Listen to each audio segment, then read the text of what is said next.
Hello everyone, welcome to my channel. I hope आपको मेरी ये सीरीज पसंद आ रही होगी। प्रीवियस लेक्चर में हमने वन कैंडलस्टिक पैटर्न को डिस्कस किया था, जिसमें से हमारे hammer, inverted hammer, shooting star, ये पैटर्न हमने डिस्कस किए थे। इसी सीरीज को कंटिन्यू करते हैं और आज हम लोग डिस्कस करेंगे मारुबुजू और डोजी कैंडल के बारे में। ये दोनों ही कैंडल बहुत अच्छा रोल प्ले करती है मार्केट में। बहुत अच्छा सेटअप इनसे हम बनाते हैं, पर सेटअप मैं आपको बाद में बताऊंगी। सबसे पहले मैं आपको ये दोनों कैंडल का इंट्रोडक्शन देती हूँ। मारुबुजू को हम एक्साइटिंग कैंडल भी बोलते हैं। एक्साइटिंग कैंडल इसलिए बोलते हैं बिकॉज ये कैंडल हमें बुल और बियर की एक्चुअल स्ट्रेंथ को शो करती है। इस कैंडल के अंदर आपको रियल पावर बुल और बियर की शो होगी। अगर मैं इसके स्ट्रक्चर की बात करूं तो इसका स्ट्रक्चर में इसका ओपन और लो प्राइस और close and high price almost same रहता है, चाहे वो रेड कलर हो कैंडल का, चाहे वो ग्रीन कलर हो। मैंने आपको पहले भी बताया था, जो ग्रीन कलर है वो कब फॉर्म होता है, जब हमारा क्लोज प्राइस ओपन प्राइस से ज़्यादा होता है, यानी कि ये हमें मार्केट में एक बुलिश मोमेंटम शो करता है। और जब हमारा क्लोज प्राइस ओपन प्राइस से कम रहता है, तब हमारी कैंडल का कलर रेड बनता है और ये हमें मार्केट में बेरिश मूवमेंट को शो करता है। तो जब भी हमारा ओपन और लो, क्लोज और हाई होता है, तब हमारे पास बुलिश मारुबुजू कैंडल बनती है। जब भी हमारा क्लोज और लो सेम रहता है, ओपन और हाई सेम रहता है, तब हमारे पास बेरिश मारुबुजू कैंडल रहती है। हमने जैसे कि हैमर और इन्वर्टेड हैमर और ये पैटर्न हमने जो कल डिस्कस किए थे वन कैंडल के, उसमें मैंने आपको बताया था कि उन कैंडल्स में कलर मैटर नहीं करता है। बस आपको ट्रेंड समझना है कि वो अप ट्रेंड में बन रही है या डाउन ट्रेंड में बन रही है। पर अगर मैं मारुबुजू कैंडल की बात करूं तो यहाँ पर कलर मैटर करता है। जब आप ग्रीन मारुबुजू देखोगे चार्ट के अंदर, तो आपको समझ जाना है कि यहाँ पर अब बायर के स्ट्रेंथ आ चुकी है। जब आप चार्ट में रेड मारुबुजू कैंडल देखोगे, तब आपको समझ जाना है कि मार्केट में बेयर की स्ट्रेंथ आ चुकी है। तो इसको हम फुल बॉडी कैंडल भी बोलते हैं, जिसके अंदर विक बहुत स्मॉल भी हो सकती है और नहीं भी हो सकती। तो ये इसके टाइप है बुलिश मारुबुजू, जो एक अप ट्रेंड को शो करती है। It means buyer have total command. ये है बेयरिश मारुबुजू, जो रेड कलर में होती है और डाउन ट्रेंड में शो होती है। It means seller have direct command. तो इस तरह से हम बोल सकते हैं कि जो कैंडल मार्केट में प्योर स्ट्रेंथ शो करे, उसी को हम मारुबुजू कैंडल बोलते हैं। अब मैं आपको इसका बड़ा बेसिक सा सेटअप पहले बताऊंगी, उसके बाद हम इसको, मैं पर्सनली इसको सिंगल कैंडल में यूज़ नहीं करती हूँ। मैंने यहाँ पर एक कॉम्बिनेशन बनाया है 2 या 3 कैंडल का, उसके बेस पर ही मैं इसको डिस्कस करूँगी आपसे आगे आने वाली वीडियो में। तो वन कैंडल में इस सेटअप को हम कैसे यूज़ कर सकते हैं वो मैं आपको समझा देती हूँ।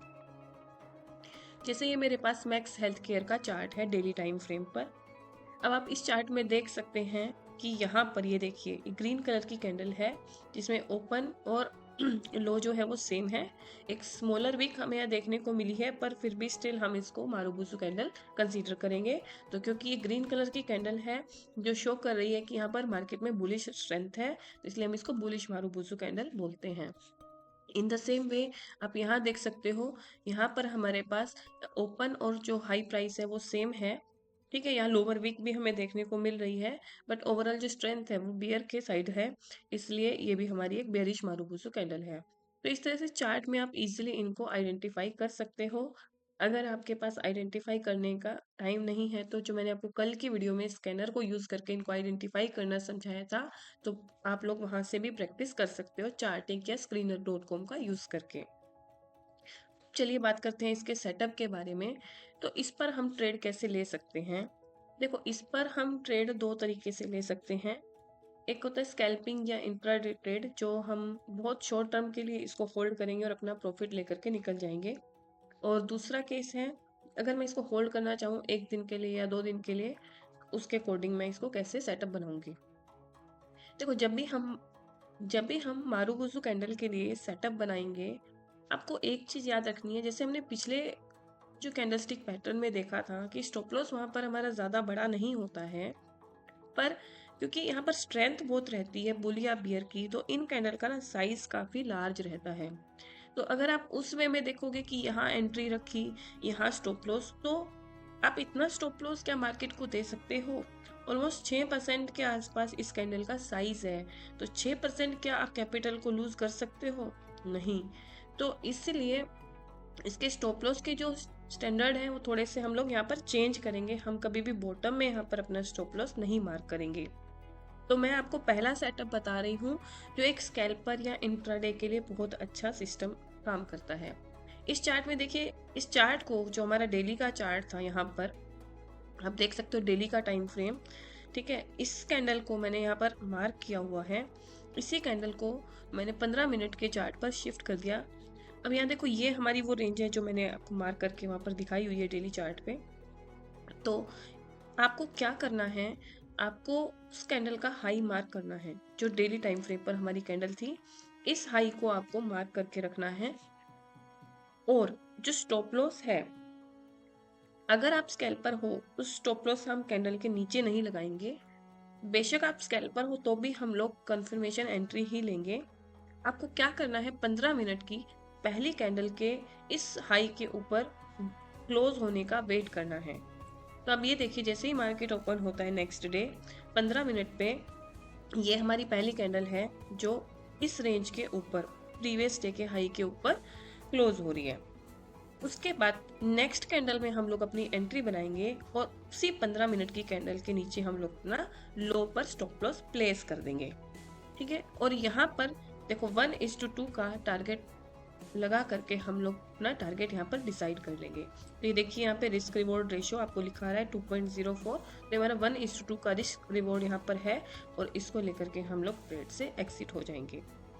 जब भी आप मार्केट में काम करते हो, आपको यहाँ पर ग्रीड नहीं दिखानी है कि और प्रॉफिट होगा और प्रॉफिट होगा, अभी तो चलना शुरू हुआ है, ऐसा नहीं होता है।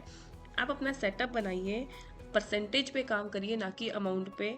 1:2 का रिस्क रिवॉर्ड रखिए, बहुत अच्छा रिस्क रिवॉर्ड ये रहता है। ठीक है, अब ये कैसे काम करता है वो भी मैं आपको रिस्क मैनेजमेंट की क्लास में डिस्कस करूंगी कि इससे कैसे बेनिफिट रहता है। बस आपको जैसे ही आपका टारगेट अचीव हो, आपको अपना टारगेट लेकर के एग्जिट हो जाना है। अब देखिए, अगर हम ग्रीड शो करके यहाँ पर ट्रेड को होल्ड कर लेते हैं, तो देखो एक हाई उसने बनाया, ठीक है, पर उसके बाद प्राइस धीरे धीरे धीरे धीरे नीचे आ गया और फिर हम या तो स्टॉप लॉस हिट करवाते हैं या फिर कुछ भी प्रॉफिट लेकर के नहीं निकलते हैं। तो हमेशा जब भी सेटअप बनाओ, अपना टारगेट पहले से डिसाइड करके उस टारगेट पे चुपचाप एग्जिट ले लेनी चाहिए। ठीक है, तो ये है, मैंने स्कैल्पिंग पर्पस से या इंट्राडे के पर्पस से एक ट्रेड सेटअप बताया है कि बुलिश मारूबुजू में हम ट्रेड सेटअप कैसे बनाते हैं। अब दूसरी बात कि अगर आप इस ट्रेड को थोड़ा होल्ड करने की सोच रहे हैं 1 दिन या 2 दिन के लिए, तब हम इसमें कैसे एंट्री बनाएंगे। तो देखो, मैंने उसी चार्ट को वापस से डेली के टाइम फ्रेम पर स्विच किया है। ठीक है, अब जब मैं डेली के टाइम फ्रेम पर स्विच करूंगी तो हमारा पहला काम रहेगा कि हम इसके हाई को अपना एंट्री पॉइंट बना लेंगे। ठीक है, उसके बाद जो स्टॉप लॉस है वो हम इसके लो पर ना लेकर के इस कैंडल का 50% अप्रोक्सीमेट हम लेकर के अपना स्टॉप लॉस लगा देते हैं। ठीक है, क्योंकि आप हमेशा सोचिए कि साइज इसका बड़ा होने से यहाँ तो सिर्फ 6% का मूव है, कभी कभी हो सकता है 7, 8, 9% का भी इसमें स्टॉप लॉस बनता है। तो इतने बड़े स्टॉप लॉस को लेने की जरूरत नहीं है। मैंने आपको बताया कि मारूबुजू का मतलब ही क्या है, कि जो स्ट्रेंथ दिखा रहा है। तो अभी ग्रीन मारूबुजू है, इसका मतलब ये बायर की स्ट्रेंथ है। अगर बायर की स्ट्रेंथ एक्चुअल में वर्क करेगी तो क्या नेक्स्ट डे इतने लो पर वापस आएगा प्राइस? नहीं। अगर वो सही में एक्चुअल मोमेंटम वाली ही कैंडल है तो प्राइस जो है उसके 50% तक भी नहीं आता, उससे पहले ही एक मूव दे देता है। तो यहाँ पर देखिए, ये हमारा एंट्री पॉइंट हो गया। सेफर साइड हमने 50% के आसपास, जो कैंडल का साइज है उसके 50% के आसपास मैंने अपना स्टॉप लॉस लगा लिया। और यहाँ से देखो, ये 1:2 का टारगेट हमें 2 दिन में मिल भी गया। ठीक है, इस तरह से आप मारूबुजू कैंडल को यूज करके अपना सेटअप बना सकते हो। सेम हम बेरिश साइड पर भी इसको इसी तरह से प्लान कर सकते हैं। ठीक है, अब आता है कि अब जैसे मैक्स हेल्थ केयर का सेम चार्ट है डेली टाइम फ्रेम पर। अब आप इसमें एक चीज देखो, लोगों को क्या लगता है कि रोज ट्रेड करनी है तो ही हम ट्रेडर कहलाएंगे। नहीं, मैंने जैसे आपको मारूबुजू का सेटअप बताया, आपने उस सेटअप को फॉलो करना शुरू करना है। तो आपको ऐसा नहीं है कि हर दिन उसमें ट्रेड मिलेगी। अब यहाँ पर देख सकते हो कि क्या इस पूरे चार्ट में, ये आपका नवंबर से लेकर के मई तक का चार्ट है, क्या यहाँ पर डेली आपकी मारुबुजू कैंडल बन रही है? नहीं, यहाँ पर एक कैंडल बनी है हमारी, यहाँ पर दो कैंडल बनी है हमारी, इसको भी हम मारुबुजू कंसीडर कर सकते हैं। यहाँ पर बनी है, इस रेंज में नहीं बनी है, यहाँ पर छोटी छोटी कैंडल बनी है, यहाँ पर भी छोटी छोटी कैंडल का मूव है, इधर भी छोटी छोटी कैंडल का मूव है, यहाँ पर एक मारुबुजू है हमारे पास और यहाँ पर एक मारुबुजू कैंडल है। ठीक है, अब आप ये देख सकते हो कि जब डेली मार्केट में मारुबुजू कैंडल नहीं बन रही है, तो हम डेली ट्रेड लेने की मार्केट में सोच भी कैसे सकते हैं? एज ए ट्रेडर मेरे सेटअप पे जब ट्रेड बनेगी, मुझे तो तभी ही ट्रेड लेनी है, चाहे वो एक दिन में बने, चाहे 2 दिन में बने, चाहे वो 5 दिन में एक बार बने। तो यही मार्केट में डिसिप्लिन कहलाता है कि स्क्रीन पे चार्ट आपके सामने है और वो आपको बार बार अपॉर्चुनिटी दिखा भी रहा है, पर एज ए डिसिप्लिन ट्रेडर जब तक आपके सेटअप के हिसाब से ट्रेड नहीं बन रही, आप वहां पर किसी तरह की ट्रेड नहीं लोगे। तो ये साइकोलॉजी रहती है मार्केट में एज ए डिसिप्लिन ट्रेडर। अब आता है नेक्स्ट पैटर्न हमारा, जो कि डोजी कैंडल का पैटर्न है। ठीक है, डोजी कैंडल के स्ट्रक्चर की अगर मैं बात करूं तो इसका ओपन और क्लोज प्राइस ऑलमोस्ट सेम है। या तो यहाँ पर आपको ऐसे हॉरिजेंटल लाइन, या फिर इन सम केसेस में आपको यहाँ पर एक स्मॉल बॉडी भी देख सकते हैं। पर आपको ये याद रखना है कि जो ओपन और क्लोज प्राइस है वो अप्रोक्सीमेट सेम रहेगा। हैमर की तरह ही या शूटिंग स्टार की तरह ही colour doesn't matter, colour red भी हो सकता है और ग्रीन भी, और एक हाई और लो की यहाँ पर रेंज रहेगी हमारी। तो इसका स्ट्रक्चर कैसा है? Open price approximate close price, body बहुत छोटी होती है या जीरो, और अपर और लोअर वीक यहाँ पर हमारी हो सकती है। अब इसमें कंडीशन क्या है कि ये डोजी कहाँ बनती है? आप चार्ट में आपको आगे दिखाऊंगी, आप उसमें देखोगे कि डोजी जो है हमारी सबसे ज्यादा बनती है चार्ट में, और ये कहीं भी बन सकती है, अप ट्रेंड में भी, डाउन ट्रेंड में भी और साइडवेज में भी।